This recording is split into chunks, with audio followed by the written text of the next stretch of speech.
कौन सा चीज है? सरकार ये तो मरीज है। अरे लेकिन तो बहुत नरम है। ना हजूर, तो कर देखिए बहुत गर्म है। पास आओ, मुंह में ले लो थर्मामीटर। डरो मत बची। ओ लो लो लो लो लो लो लो।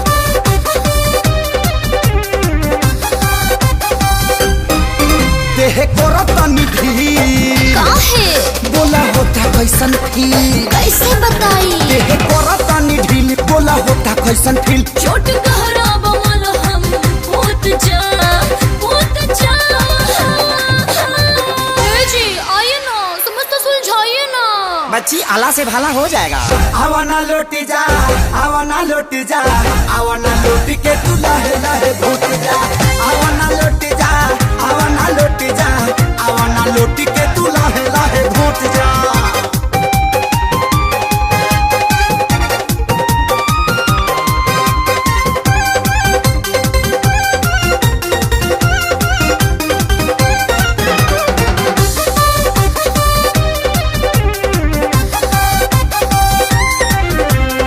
बारू तू मोम लेखा नरम जी, देखी तो देह बटे गरम जी। छुआला पर देह लागे हीटर जी। चार लागे कमर के भीतर जी। खाला खाला डबले ना ना ना ना। जल्दी कहीं जाई से। अच्छा खाला खाला डबलेटी जल्दी कहीं जाई से। बाटे लम्हर दवाई लावे छोट जा छोट जा।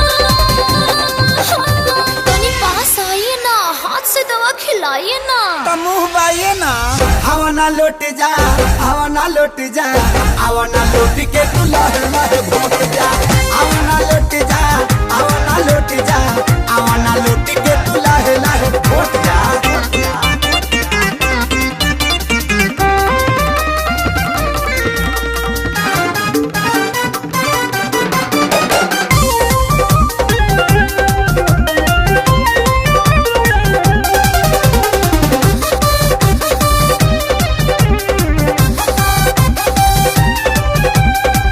आवाला गादी इंजेक्शन हो।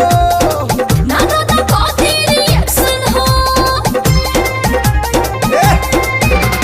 खाला रामदेव बाबा के बूटी हो। ना बाबा हमसे न टूटी हो। कभी कर जनीला, आज करे दैला।